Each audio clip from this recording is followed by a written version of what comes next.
Fala pessoal, Vini Machado aqui, estamos começando mais um episódio do Influência com Sotaque. Eu estou muito feliz de estar falando com uma baiana, uma mulher criativa, uma storyteller raiz, que tem uma história muito bacana para contar pra gente. Hoje ela é head da Out of Office, que é uma agência super criativa de conteúdo. Ela vai trazer muitos insights. Eu quero falar sobre collabs, sobre cocriação, sobre o mercado nacional. Maria Fernanda, muitíssimo obrigado pela presença. Feliz de ter você aqui com a gente. É um prazer, fiquei muito feliz com o convite, porque a gente estava até falando no começo, né? Influência com sotaque também baiana, então amei.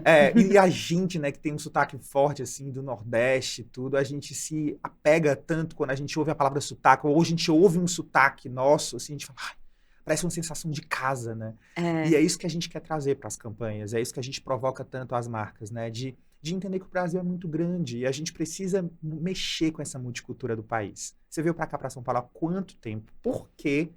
E o que é que você trouxe da Bahia que você fala assim, por eu ser baiana, eu acho que isso é uma coisa que eu tenho e eu tenho muito orgulho de carregar. Boa. Eu vim para São Paulo 16 anos atrás, vim fazer faculdade, passei por publicidade e propaganda, estava super animada, já sabia que queria área de comunicação, não conhecia. A primeira vez que eu pisei o pé em São Paulo foi para fazer o vestibular. E vim sozinha, eu sou do interior da Bahia, na verdade, né, de Vitória da Conquista, morava em Salvador ali antes de vir para cá, vim fazer faculdade e me apaixonei, comecei a trabalhar muito cedo, já em agência, já em estágio, em estratégia, em planejamento, em criação, e vi que aquilo era para mim. E quando eu vim morar aqui, sempre que eu abria a boca, alguém já perguntava, de onde você é? Isso sempre acontece. Eu acho que foi perdendo ao longo do tempo, porque eu fiz muito teatro também, né? Uma coisa que eu sempre fazia em paralelo, Eu fiz que eu teatro gostava. também. Sério? Juro pra ti. Tem Muita coisa em comum, a gente tem que marcar depois. Verdade. E aí, acho que isso foi neutralizando um pouco o sotaque. Aparentemente, se alguém me ligar da Bahia, volta na mesma hora, eu não percebo, eu falo de outro jeito. Mas apesar, acho que hoje, por essa questão, né, não vi tanto... Claro, você conversar comigo, você vai pegar, né? Mas não vi tão... Quando eu vim morar aqui, eu faço muita questão de falar que eu sou baiana. Assim, eu até brinco que é meu personal brand, né? A baiana em São Paulo, publicitária baiana em São Paulo. Porque eu acho que fala muito sobre quem eu sou. Sobre a raiz, né? Exatamente. Eu não consigo me apresentar sem dizer, porque eu sou baiana. Porque eu acho que é uma coisa que, quando eu cheguei, eu percebi a diferença em mim, do universo, que eu tava aqui em São Paulo, por ser baiana. Mas eu sempre vi isso como algo muito positivo. Como uma diferença... Ser diferente, pra mim, sempre foi algo muito bom, né? Então, Sim. uma diferença boa. Então, eu sempre faço questão de falar. Minha família tá na Bahia, né? Então, eu volto bastante e é sempre um lugar, assim, de descanso e de recarregar energia pra vir. E é muito legal, assim, quando a gente se conecta com nordestinos, por exemplo, porque eu sou nordestino, mas claro que outras regiões também se conectam muito. A gente tem uma essência, assim, muito parecida em termos de trabalhar, de realmente acreditar na sua raiz, de botar a mão na massa, de ser fazedor. Sim. Eu percebo isso muito nos nordestinos. E nordestinos muito focados têm um destaque muito grande no mercado, né?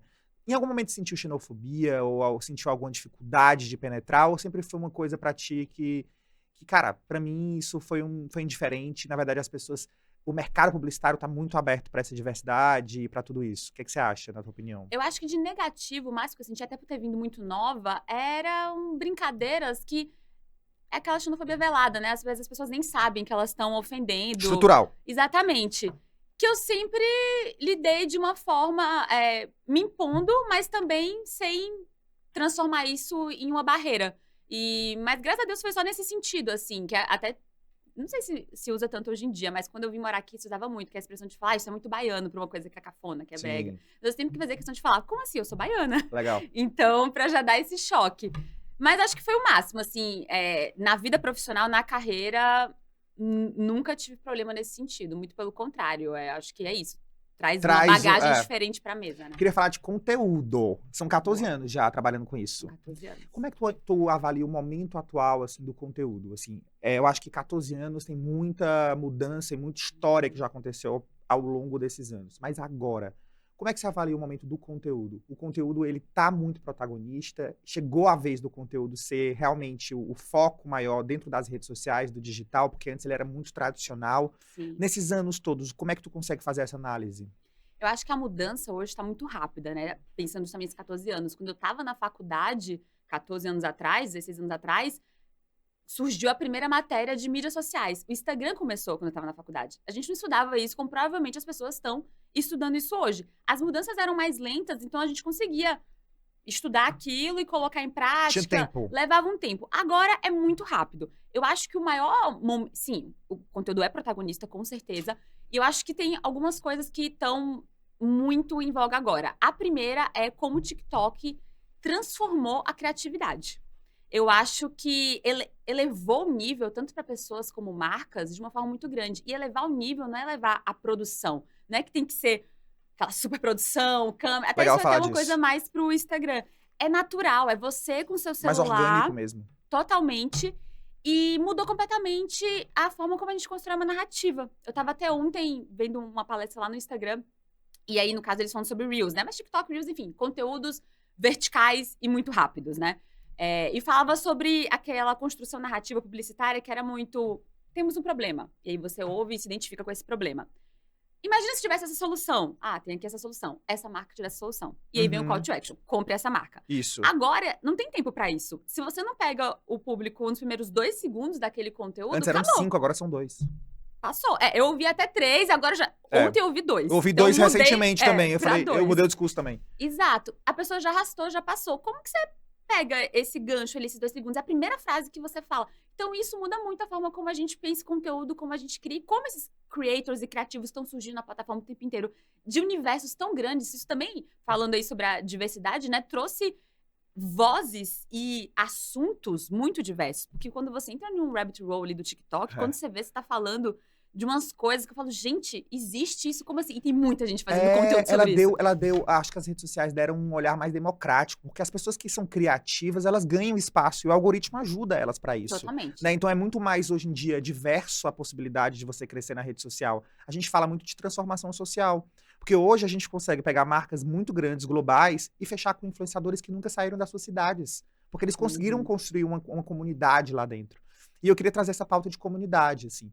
Cada vez mais eu acho que os influenciadores, eles se tornam líderes de comunidade. Eles constroem uma comunidade ao redor deles que acreditam no que ele fala, independente do número de seguidores, porque se conecta com eles. Qual, na tua opinião, é o maior asset para você construir uma comunidade de verdade em cima de um influenciador? Depois eu quero saber de marca, mas em cima de um influenciador. Sim. Eu acho que o conteúdo, ele tá passando, a influência, né, tá passando por essa transição para o entretenimento. E por isso, a criação da comunidade, né? Porque você quer consumir entretenimento de pessoas que estão falando sobre a mesma coisa que você. Eu acho que comunidade é a palavra da vez, assim, para produção de conteúdo. Não é à toa que a gente fala das estéticas, dos cores, porque são pessoas buscando outras pessoas que se identificam com, seja uma estética, ou enfim, um gosto pessoal em comum. Um assunto, né? Um assunto, exato. Então, é muito sobre a história da comunidade. E para o influenciador, eu acho que isso traz muito a questão da autenticidade do seu nicho. Por exemplo, um conteúdo tradicional e de moda, Get Ready With Me, né? Se Arrume Comigo. Já virou um formato, né? Já não é nem mais uma tendência, é um formato que as pessoas fazem.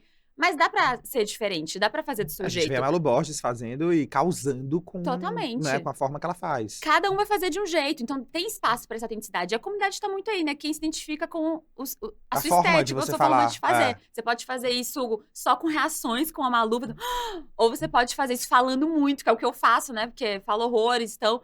Ou você pode fazer isso com uma música linda e de um jeito super estético. E cada pessoa vai se conectar com aquilo que você está fazendo. Por isso que é tão interessante esse momento de comunidade quando você traz autenticidade, porque as pessoas se conectam com isso. E as pessoas até percebem quando você está imitando alguém.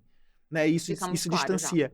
Mas falando de marca, que eu acho que é o maior desafio. Porque a marca, ela não é humanizada no rosto de uma pessoa só. Sim. Como que uma marca se torna creator? Como que uma marca constrói uma comunidade de verdade ao redor dela? Quais são, assim, na tua opinião, os maiores pontos positivos, de acertos e erros que as marcas fazem hoje para construir, de fato, uma comunidade? Porque antigamente o Instagram e a rede social era vitrine de produto. Sim, total. E hoje em dia as pessoas não querem mais ser interrompidas com propaganda. Como é que você avalia esse cenário de criação de conteúdo para uma marca, de fato, criar uma comunidade ao redor dela? Eu acho que, primeiro de tudo, encontrar a sua verdade na rede social. Sobre o que você tem realmente propriedade para falar.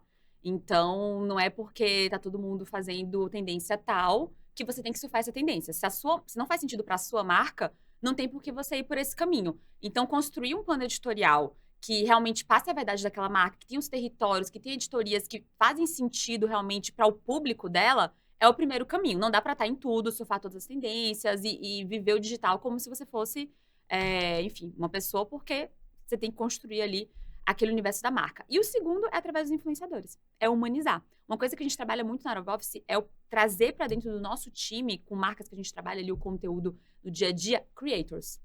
Então, são o famoso UGC, famoso agora, UGC Content. Eu ia falar isso, eu quero aprofundar um pouco sobre isso. Que é você não comprar audiência, você comprar o conteúdo que o cara tá fazendo. Exatamente, conseguir brifar, mas ter espaço para que ele traga a autenticidade e a criatividade dele para construir aquilo ali. E para que aquilo fique realmente orgânico, porque não tem como humanizar 100 pessoas. Então, são diversos universos, né? Os UGC, pessoas que vão estar ali humanizando, comunicando Explica com a para as marca. pessoas o que é isso. O que é o UGC Creator, assim. Muita gente já mandou mensagem perguntando e muita gente não sabe, né? O termo, o que surgiu e por que está sendo tão falado essa categoria de influenciadores. Sim. O UGC vem de User Generated Content. Então, é basicamente um conteúdo gerado pelo usuário. Apesar de estar se falando muito sobre isso agora, é uma coisa que se faz há muito tempo. Eu acho... tô muito no universo de moda e beleza. Então, um case que me vem à cabeça é o da Glossier, que é uma das primeiras marcas de influenciadora, né, que existiu e que, enfim, é gigante até hoje. Começou ali com uma marca conceito, mas já tá na Sephora, etc. E, basicamente, o feed deles no Instagram são pessoas fazendo review dos produtos. Essas pessoas não eram pagas para isso, elas estavam recebendo os produtos ou comprando os produtos e gostando muito e vendo que aquela marca, né, era sobre isso nas redes sociais e criavam o conteúdo delas também. Tô usando esse como exemplo, né, mas não foi a única. E a marca pegava aquele conteúdo e usava na sua plataforma. Óbvio, pede ali o direito, né, da pessoa de poder usar e usa esse conteúdo. Isso foi se tornando uma prática tão interessante para humanizar a marca nas redes sociais que surgiu aí essa categoria como uma profissão mesmo, né? Que é o conteúdo que você não precisa ser um influenciador com uma grande audiência nas suas redes sociais, porque não é sobre a sua audiência, não é sobre você gerar awareness. É sobre o seu conteúdo. É sobre sua criatividade. É seu conteúdo nativo digital. Exatamente, para você entregar para aquela marca usar nas plataformas dela. Então, a audiência é a da marca, mas é a sua criação. Então, cara, isso é muito genial. É como se as marcas terceirizassem o serviço dos creators para que eles fossem também um pouco de co-criadores dos conteúdos que a marca traz. Exatamente. Hoje, dentro do trabalho de vocês, da agência e tudo, vocês usam muito esse formato? A gente usa sempre esse formato. Eu queria ouvir um pouco dos cases relacionados a isso, assim. Sim. Que vocês usam, ou marcas que vocês trabalham. Eu te acompanhei fazendo carnaval com 3CM, eu achei genial. Eu falei, cara, eu preciso muito falar com ela, porque eu achei... Me chamou muita atenção, assim. Foi uma marca que me ganhou ali, sabe? Assim, pegou a Gabi naquele momento muito quente dele, dela, e também fez um trabalho muito forte, né? Com alguns influenciadores envolvidos. Então, assim, foi muito interessante isso tudo. Sim. A 3CM foi o case que começou minha jornada na Out of Office. A gente começou com essa conta no começo do ano passado. E, assim, após um ano de trabalho, é um case que dá muito orgulho pro nosso time como um todo, porque foi uma transformação muito grande da marca. Assim, acho que era uma marca que a gente não estava ali na boca das pessoas, não estava ali gerando pautas interessantes, apesar de ter um produto incrível. E com o digital a gente conseguiu fazer essa transformação. Então foi um case completamente digital. A gente fez campanha com a Sabrina Sato, mas ela era totalmente digital. Todo investimento de mídia totalmente digital, influenciadores, a própria ativação no carnaval. A gente tinha ali um espaço... em um super camarote, mas que ainda assim é nichado, né? Só aquelas pessoas que estão ali. Então, a gente amplificou tudo isso também pelo digital, com a Gabi entrevistando as pessoas. Super viralizou. Totalmente. Então, ele foi construído completamente nesse sentido. E quando a gente pegou a conta da 3CM, a gente foi montar o nosso time para atendê-la, é uma coisa que faz parte já da Out of Office sempre colocar creators dentro desse time. O nosso próprio time tem também creators, nosso community manager, então pessoas que estão ali dentro. Eu estou falando com creator. Exatamente, eu já tenho vários conteúdos ali da 3CM. Se você for olhar, eu testo o protetor térmico. Porque, enfim, isso eu sinto que isso é uma coisa muito minha também. Não acho que isso de forma nenhuma agride ou a minha experiência como estrategista, como publicitária. Mas é muito doido isso, sabia? Porque existe também. Muita gente que eu converso, assim, faz uns conteúdos massa, assim, nos Melhores Amigos e tal. E a galera da publicidade, tá? Uhum. E eu falo assim, gente, por que vocês não postam? As pessoas elas têm medo de postar. As pessoas do mercado têm medo de postar. É muito doido, assim, elas não conseguem se expor tanto. Elas têm medo da crítica, ou acham que vai ficar uma coisa onde as pessoas... E quando eu vejo pessoas que postam e que se colocam e falam assim, tudo bem eu também gostar de fazer conteúdo e ser creator, isso também diz muito sobre você. Porque se você sabe fazer, você também sabe cobrar.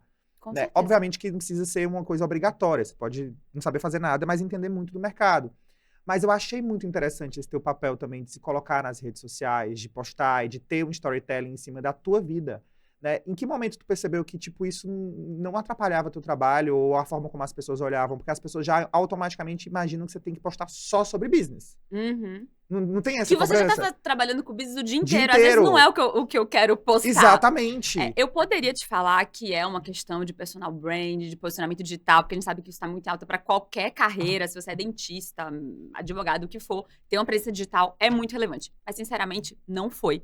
É uma coisa muito natural minha, é alma de artista mesmo, é teatro desde criança. Sempre gostei de me expressar, de me comunicar de Acho que a palavra alguma é isso, se forma. expressar. Exatamente. E eu usei as redes sociais para isso desde a época do blog. Eu tive blog, canal no YouTube, fui estudar fora, já falar disso um pouquinho mais à frente. E mostrei toda a experiência no YouTube. Hoje em dia não tenho realmente mais tanto tempo para esses canais, mas com o Instagram e o TikTok, que são vídeos rápidos, É como você consegue muito colocar pra natural. fora o que você tem vontade de se expressar internamente, né? Exatamente. Então, Mas como creator, você também percebe os feedbacks das pessoas, o que engaja, o que não engaja. Isso também não deixa de ser um laboratório pra ti, né? total. Isso é interessante também. E tem essa liberdade do teste, né? Porque dá pra realmente fazer diferente e ver o que funciona e o que não funciona e levar isso também para as marcas com as quais a gente trabalha, né? Então, tendo mais liberdade ali do que o perfil da marca de Super. fato. Eu também queria falar, porque, por exemplo, você esteve envolvida nas collabs de Approve mais Heinz, Santa Lola mais Fini, Another Place mais Amarula. E, assim, são collabs muito improváveis também. São collabs com marcas muito, muito fortes, mas que as pessoas falam, nossa, que criativo juntar isso. Na tua opinião, qual o poder das collabs entre marcas? Que eu acredito que seja muito a junção das duas comunidades. E o que vocês pensam antes de pensar numa collab? Primeiro de tudo, a gente tem que resolver o desafio daquela marca que procurou a gente querendo uma collab. Normalmente é uma delas apenas, né? Ela quer uma parceria, ela tem alguma necessidade e a gente tem que buscar marcas parceiras que vão atender aquilo que para ela falta. A maioria dos cases que você trouxe aqui, eles são entre marcas de moda e marcas do setor alimentício. Alimentício. E isso é muito interessante porque o setor alimentício ele é muito bens de consumo, né? É sobre você se nutrir, se alimentar, muito prático. E marca é extremamente lúdico, né? Encantador, é o segmento que mais influencia a orientação comportamental das pessoas. Então, ele tem esse espaço que essas outras marcas de bens de consumo não têm. Então, quando a gente une as duas, a gente dá oportunidade para essa outra marca sair ali só do produto dela, que é ali um alimento, e ir para um universo mais mágico, trabalhar aquela marca de um jeito um pouco mais lúdico. Por exemplo, Heinz e Approve, o desafio da Heinz, que foi a marca de fato que procurou a gente, era falar sobre a supremacia do ketchup Heinz. Então, quando a gente trouxe a proposta junto com a Approve, que é uma marca de streetwear, a ideia foi fazer uma coleção toda no Pantone do ketchup. Porque é o ketchup número 1 do mundo, não é à toa que tem essa supremacia. Então, toda a coleção, óbvio, na época era muito a moda do monocromático, tinha um pouco isso também. Toda a coleção é vermelho ketchup Heinz. Não seria uma proposta que daria pra levar pra muitas marcas. Heinz é uma love brand, as pessoas tatuam o logo. Sim. Então dá pra usar. Tem marca que você não quer usar, você não vai vestir o logo. O de Heinz, sim. Então foi um sucesso. Então tem que ser muito tailor-made para o desafio de cada marca e para o que ela tem pra colocar na mesa também, né? Que vai ser sempre muito diferente. E como é que é o retorno disso, assim? Vocês juntam as comunidades, você percebe que as marcas, elas têm as suas conversas, os seus fãs, porque elas são love brands, todas aqui que a gente mencionou. Como que é o retorno? Quais são os KPIs que você analisa para uma collab dar certo? Existe algum tipo de olhar direcionado para isso? Para cada uma vai ser diferente. Normalmente existe muito um olhar de brand mesmo. De aproveitar da oportunidade com essa collab de levar a sua marca para um outro patamar. Gera venda? Gera venda. O moletom da Heinz esgotou em 24 horas. Sério? Juro pra você. Foi a peça hero, assim. Mas não era o KPI. Não era nem sobre isso. Era as pessoas poderem vestir Heinz. Era as pessoas poderem, em Santa Lola, vestir Fini. Era as pessoas no Lollapalooza, que era a época que a gente lançou a Marula com a Another Place. E a Another Place é uma marca que as pessoas usam muito no Lollapalooza, tem muito esse estilo. Muito. E a Another Place faz muita collab. Exato, ele já é Já virou um case, negócio, um virou business um ali business deles também. E que eu acho incrível, porque eles têm criatividade e espaço pra isso. Então, para cada um vai ter um retorno um pouco diferente. Mas totalmente com esse olhar de comunidade. Então, a Another Place, ela tem essa comunidade que vai para esses festivais e que usa a marca. Então, a Marula ia lançar também um produto novo, que era a Marula Viga. Por que não fazer o esquenta para o Lollapalooza tomando essa Marula Viga e já pensar nesse look? Então, acaba virando um 360, né? Uma experiência completa. Muito bom. E collab com influenciadores? cada vez mais a gente vê marcas se juntando com influenciadores e criando collabs. A gente até viu um Uhum. recente da Silvia Braz com a Arezzo. Sim. Mas também a gente vê muito influenciadores que se tornam, na verdade, donos das marcas, né? Eles constroem suas próprias marcas e começam com collab, depois tem um spin-off, a marca vira deles e tudo. Na tua Uhum. opinião, quais são como é que é o olhar na hora de juntar um influenciador com uma marca? É muito entender que eles conversam ou é pensar, na verdade, em comunidades muito diferentes para se juntar, para a marca entrar no novo movimento? É muito o endosso que ele traz, a imagem? Como é que tu imagina e como é que vocês pensam quando você vai falar de collab de marca com influenciador? Eu acho que o influenciador é muito sobre o endosso, exatamente esse ponto que você trouxe. Por ele ter propriedade para falar ali de um assunto, ou por ele se comunicar com uma geração específica. Por exemplo, quando a gente juntou o Helmas com o Pedro Sampaio. Era muito sobre essa geração Z que estava ali em shows, que consome lanche, e para falar especificamente da maionese de Helmas. Então, é sobre o endosso, mas eu acho que aí, hoje em dia, né, a gente tem espaço para tanta coisa, e você trouxe exemplos ótimos, desde criar produto de fato, como o caso da Silvia Braz com a Arezzo, mas muitas vezes nem criar produto. É realmente virar embaixador de uma frente diferente. Talvez a marca tenha uma frente de música e é interessante ter esse DJ que comunica com essa comunidade. Então, acho que é um mercado muito diversificado hoje, É né? porque não tem regra, Não né? tem regra, É muito exatamente. o objetivo que você vai buscar naquilo. E aí você vai ver que pessoa quer conversar com aquilo, de que forma, que tipo de conversa, que tipo de diálogo. Às vezes é entrar numa nova comunidade, às vezes é sustentar a marca de alguma forma, né? É muito importante, eu acho, que quando a gente fala de collab, é só que os valores sejam parecidos. Exato. Da pessoa com a marca. Eu acho que tem algumas coisas que eu acho que são inegociáveis, assim. Acho que pode ser super usado na criatividade, mas os valores são muito parecidos, assim, que eu acho que isso deve ser um indicador padrão, assim, muito rico e muito forte, porque também tem muita collab que dá errado, né? Exato. E se os valores não forem parecidos, não vai ter verdade, né? E hoje em dia, o que não tem verdade não passa pelo Não público, passa. né? As pessoas percebem rapidamente. Então, acho que vão para dois caminhos. Ou você tá fazendo uma parceria ali com um embaixador, com um influenciador a longo prazo, e essa pessoa tem um propósito muito parecido com o da sua marca, e aí eu acho que um exemplo muito legal é Sabrina e 3CM, que a gente tá trabalhando aí há mais de um ano. Então, se a Sabrina vai pra escola de samba, ela leva a 3CM pra distribuir pra comunidade. Se ela vai pra o camarote, a gente assina o look dela. Se a gente vai fazer uma campanha de uma linha nova, a gente traz ela pra ser ali essa porta-voz. Se a gente vai fazer, às vezes, até um evento que é super comercial ali de beauty, que é a Beauty Fair, que é Sim. bem voltado pra esse business, ela vai lá pra fazer um talk, conversar com as pessoas. Então, os calendários da marca Sabrina, da marca conectado. estão conectados. E isso tem muita verdade. Então, ela já pede ajuda aqui, a gente pede ajuda ali, todo mundo se junta e faz uma coisa só. Eu acho que esse é um caminho. Mas existe um outro também, muito quando a gente olha pra Muito micro-influenciadores, pontual, né? mais pontual, que eu acho que a gente também assumir que ninguém usa uma marca só, né? Você não usa só uma marca de roupa. Todo Não. mundo usa várias. E o influenciador é uma pessoa normal também. Ele também vai usar. Então, acho que tendo profissionalismo de entender como não trabalhar concorrentes de uma forma que não vai ficar interessante, mas saber que são pessoas que usam mais marcas e que não tem problema nenhum com esse profissionalismo, ela também criar conteúdo para diferentes marcas. Sobre Londres, que você morou lá, Sim. você estudou lá. Eu queria muito ouvir, assim, como é que foi essa experiência, o que é que você trouxe do que você viu no mercado europeu, assim, de relevante, de bacana. Mas a gente também sabe que o Brasil é muito diferente. Dá para aproveitar alguma coisa de lá de verdade ou, assim, as coisas do Brasil são muito particulares? Olha, quando eu fui para Londres, foi o primeiro momento em que eu me especializei no mercado de moda. Eu fui fazer um mestrado em comunicação, promoção e mídia de moda. Antes disso, trabalhava com todo tipo de marca possível, mas nunca tinha trabalhado com moda. Então, foi a primeira experiência. Eu trabalhei na Hunter Boots, que é uma marca ali também. Não lembro agora se inglês ou da Escócia, mas enfim, é uma marca bem desse universo de galocha. As pessoas vão muito lá, não tem isso aqui no Brasil. E fui trabalhar lá com PR. E já começa a diferença aí, porque o PR lá, ele ainda é muito forte, os títulos de revista e Muito. jornal. O tradicional ainda é muito É muito quente. forte. Então, o PR lá é basicamente pegar samples, né, os produtos que você tem da marca para trabalhar com PR, mandar pras fazer o editoras. pitch para essas editoras, para aparecer em revista, aparecer em jornal, e todo dia sai um novo. Claro, também investe em influenciadores, celebridades, mas é muito sobre isso, né? E aqui no Brasil não, Aqui já virou. seeding, Não, influenciador, são N outras coisas, evento, etc. Então ainda é muito focado nisso. E Eu tive uma experiência mais recente, na verdade, já aqui no Brasil, né? Foi no começo desse ano, de colaborar com uma campanha para o Reino Unido. A gente trabalhou com outras agências, né? Ali também de Londres, que estavam fazendo essa mesma campanha. E a gente foi ali fazer um aporte de criatividade 360 dessa campanha. E uma das coisas que eu acho que ficou muito clara para mim é como o brasileiro e o comunicador, né? O criativo brasileiro tem essa capacidade de olhar 360 que eu senti um pouco mais de dificuldade É como se de lá. é como se eles estivessem fazendo uma campanha que a gente fazia, não sei se tu tem essa sensação, Hum. alguns anos atrás.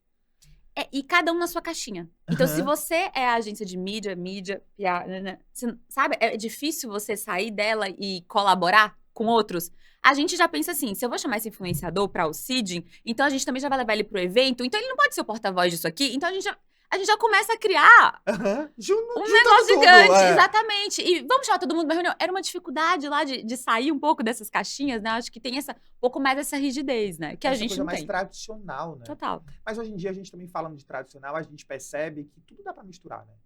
Antigamente as pessoas falavam, ah, não, acabou revista, acabou TV. Imagina, assim, as pessoas têm que entender hoje quais são os objetivos e o que a gente vai fazer com cada uma dessas coisas. Exatamente. Na tua opinião, pra que você usa, por exemplo, pra que você tá num evento como o Camarote N1? Ou por que você participa de um festival, uma marca participa de um festival grande como o Rock in Rio? E porque são verbas muito caras, né, Muito. que a gente envolve. Será que é o diálogo, como você falou, que você vai falar pra fora, pro digital, pelo hype que a marca tá lá? Ou pra, de fato, criar experiência com as pessoas que estão lá dentro?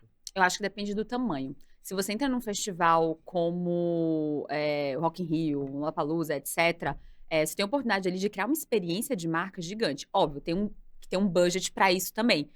Mas a chance de você poder, do seu público, né, viver com a sua marca aquilo ali, ter o bar que é dessa cerveja, ter a parte de dança que é daquela outra. Isso é gigante, isso é absurdo. Mas existe também a possibilidade para quem tem um budget menor, ou até em eventos menores, como é diferente de você estar num camarote, é uma coisa um pouco mais nichada, de você usar aquilo para realmente amplificar no digital. Então, mais uma vez, diferença de objetivo. Eu acho que os dois são muito ricos. Ter a experiência de marca, e sim, isso requer um investimento maior, mas é a oportunidade de você realmente e sair um pouco também, por mais que a gente faça conteúdo, né? É bom estar no físico também, né? É bom estar no presencial, é bom pegar e viver aquilo de É verdade. importante, é como se nada fosse excludente hoje em dia. A Exato. gente tem que saber usar um pouco de cada coisa, né? Exato. Tem sempre uma frase que eu falo, que é marcas que nos tornarem creators vão perder para creators que viram marcas. Qual é o Perfeita. segredo de uma marca creator? O segredo de uma marca creator é realmente entender a plataforma e fazer conteúdo para o público, e não propaganda.